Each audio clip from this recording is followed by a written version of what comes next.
어제도 정말 많은 일들이 있었습니다. FTX의 구원투수가 되어주기로 했던 바이낸스가 하루 만에 그 계획을 철회한 것 같습니다.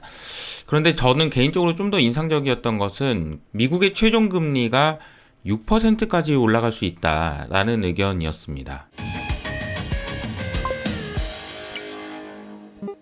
오늘 밤에는 드디어 미국의 소비자 물가가 발표됩니다. 이 관련해서 정말 시장에 관심들이 많은 상황이고요. 오늘은 시장에 대한 이야기, 크립토 업데이트요. 제가 크립토 시장을 업데이트 안 해드리는 게 좋은데 혹시라도 전통 시장에도 영향을 줄 수도 있기 때문에 말씀드리는 거라고 보시면 되겠습니다.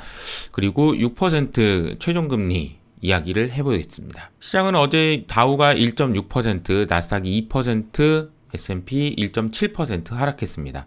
이런 모습이고요. 메타만 유일하게 조금 상승하는 모습을 보였네요. 그리고 엑슨모빌이나 쉐보론도 4%대 하락했습니다. 일론 머스크가 테슬라의 주식을 5.4조 원어치를 매각했다라는 소식인데요. 원래 4월과 8월에 테슬라 매각한 이후로 이제는 매각 안 한다고 했던 머스크가 또 다시 테슬라 주식을 매도했다라는 이야기가 나오고 있습니다.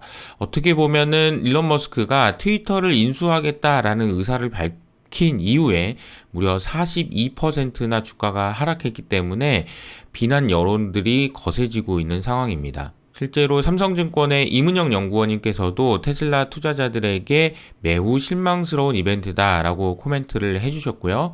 그리고 테슬라의 주가의 반등 모멘텀을 기대한다면 10월 24일 날 모델 3와 모델 Y의 가격을 인하하면서 판촉을 확대했으니 11월 달에 판매가 굉장히 잘 나와야 될 것 같다. 이런 이야기도 해주셨습니다. 10월 달에 ETF와 관련돼서 투자 현황에 관련된 업데이트가 나왔는데요. 돈이 어디로 많이 들어갔나 봤더니 이게 뭐죠?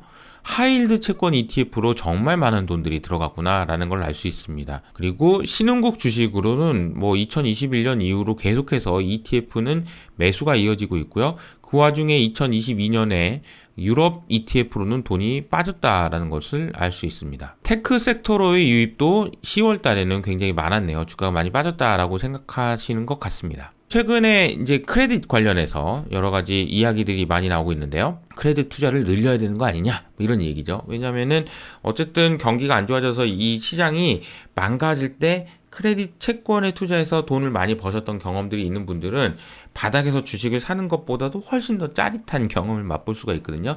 그래서 항상 이런 부분들에 예의주시하시는 것 같아요. 그래서 너무 많이 과하게 하락했다 이거죠. 서드 포인트도 하이힐드 크레딧 투자 매력적이다라고 얘기했고 BNP 파리바의 설문에 따르면은 대부분의 펀드들이 미국 크레딧 투자를 확대할 계획이 있다. 계획이 있는 건 좋은데 이 타이밍이 좋은지는 잘 모르겠습니다. 디폴트도 늘어나긴 하겠지만 과거 대비는 그렇게 많지 않을 거다라는 전망인 거죠. 그래서 유럽의 정규본드 일드는 이제 코로나 수준을 넘어서려고 하고 있는 상황이고요. 디폴트는 과거보다는 지금 작년보다는 높지만 이 녹색이거든요. 아직은 낮다. 안심할 수 있을까요, 근데? 크레딧과 관련돼서는 자동차 ABS의 위험이 증가하고 있다라는 얘기인데요. 이 얘기는 무슨 얘기냐면요. 자동차 대출 연체가 증가하고 있다. 그리고 중고차 가격이 하락하고 있다. 자, 이게 또 중요한 포인트인 것 같아요.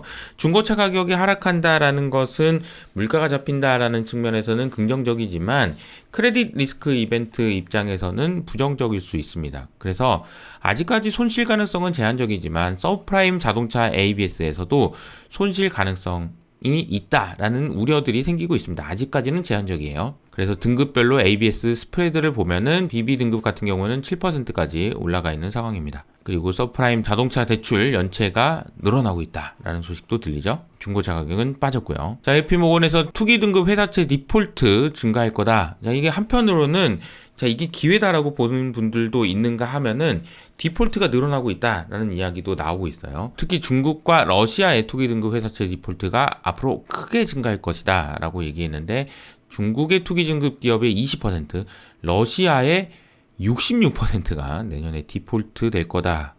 66%요. 특히 중국 부동산 관련 채권의 디폴트 비율은 46%에 달할 거다라는 전망까지 나왔습니다. 자, 이게 크레딧 이벤트는요, 그냥 함부로 생각하시면 안 돼요. 주식은 샀다가 조금 이렇게 빠질 수도 있고 이런 정도지만 크레딧은 채권이잖아요. 그러면 빌려준 돈이라는 의미가 되기 때문에 돈 떼어갈 수도 있는 거예요. 굉장히 위험하다라는 측면도 이해를 하셔야 될 것 같습니다. 기회도 있는 것 같긴 한데 위험하기도 하다라는 말씀 드리고요. 자, 달러가 어제 제가 이 박스권 하단인데 어떻게 될지 봐야 된다라고 했는데 어제는 0.8% 상승했고요. 유로화는 0.7% 하락했습니다. 엔화는 0.7% 반등, 약세를 보였습니다. 어제는 달러 강세였습니다. 외환시장에서 특징적이었던 것은 위안화의 변동성이 크게 증가했다라는 소식이에요. 위안화가 최근에 변동성이 커지고 있어서 기존에는 이제 정부에서 정해준 대로만 움직이기 때문에 움직일 일이 없었는데 이것도 사실 좋은 얘기는 아닌 거죠. 지난 한 달 동안 1개월 내재 변동성이 10% 이상 올라가면서 사상 최고치까지 올라갔다라는 소식입니다. 거래가 없고 유동성, 늘 말씀드리는 낮은 거래와 유동성이 변동성 증가에 영향을 줬다. 빨간색이 엔화 그리고 파란색이 유로화의 변동성인데 당연히 위안화의 변동성은 이렇게 낮은 수준이었거든요. 근데 이게 스물스물 올라가더니 이게 세 개 다 만났네요. 반면에 거래량은 계속해서 줄고 있습니다. 변동성은 커지는데 거래량이 줄고 있다. 좋은 소식은 아닙니다. 유가가 어제 3.5%나 급락했고요. 천연가스는 3.9% 하락했습니다. 크립토 관련된 소식도 전해드리도록 하겠습니다. 이 내용을 좀 소개를 안 해드리면 좋은데 이 시장이 혹시라도 전통시장에까지 영향을 줄 수 있을까봐 말씀을 드리는 거라고 보시면 되겠습니다. 어제 소개해드렸던 내용을 간단하게만 요약을 해보면 자, 이 뽀글이 아저씨의 FTX라는 거래소가 굉장히 큰 위험에 처했는데 그 위험에 처한 상황을 도와주기 위해서 바이낸스에 장펑이 나섰다라고까지 이야기를 했습니다. 그래서 인수를 해줄게 라는 소식이 전해졌는데 이마저도 사실은 약간의 우려가 있다라고 말씀을 드렸던 것이 미국 입장에서 이것을 용인해 줄까라는 부분, 그리고 열어봤는데 이거 쓰레기면 덮어 이런 식으로 얘기할 수 있다라고 어제 말씀을 드렸는데요. 저는 그래도 며칠은 좀 봐야 되지 않을까라고 생각했는데 단 하루 만에 인수 협상 중단 가능성을 이야기했습니다. 이 기사는 월스트리트 저널의 기사이고요. FTX 고객에게 유동성을 제공할 수 있도록 지원하는 것을 바이낸스에서 희망했지만 문제는 이미 우리가 통제할 수 없거나 도울 수 있는 범위를 벗어났다라고 이야기를 했습니다. 그런데 사실은 이제 얘기를 하면서 바이낸스의 트위터에는 이런 얘기도 나와요. 미국 기관이 조사한다라는 의혹 때문에 이것도 나의 결정에 영향을 줬다라는 이야기도 나옵니다. 그래서 너무 여러 가지로 복잡하게 얽히고 설켜 있는데 결론적으로는 FTX를 바이낸스가 도와주지 않거나 도와주지 못할, 인수를 하지 못할 가능성이 커졌다라고 보시면 될 것 같습니다. 자, 이러다 보면은 FTX가 가지고 있는, FTX와 한몸이라고 할 수 있는 알라메다 리서치에 대한 의구심들이 계속 커질 수밖에 없습니다. 이 회사가 들고 있는 자산이 정말 진짜가 맞냐라는 이야기들이 계속 나오고 있고요. 이 그림은 크립토 퀀트, 전에 저희 채널에서도 나오셨던 주기영 대표의 크립토 퀀트에서 최근에 업데이트한 자료인데요. 알라메다 리서치가 가지고 있는 자산이 거의 없다라고 밝히고 있는 상황입니다. 관련된 뉴스는 계속 업데이트는 해드리겠는데 좋은 소식이 나올 가능성이 당분간은 어렵다라는 걸 말씀드리겠습니다. 자, 이제 6% 최종금리 6% 말이 되나 이런 생각이 드는데요. 6%에 대한 이야기를 해보도록 하겠습니다. 중국의 생산자 물가가 어제 발표됐는데요. 0% 아래로 나왔습니다. 와, 진짜 그러니까 중국에서 생산한 물건을 미국으로 보낸다라고 생각해보면 중국의 생산자 물가가 마이너스가 나왔다는 얘기는 미국 CPI 측면에서는 굉장히 큰 호재가 될 수 있습니다. 그런데 기준금리를 6%, 최종금리 6% 이게 무슨 말인가요? 라고 해서 이제 좀 내용을 소개해 드리겠는데요. 노동시장이 너무 강력하다. 그래서 기준금리를 20년 만에 가장 높은 6%까지 올릴 수도 있다.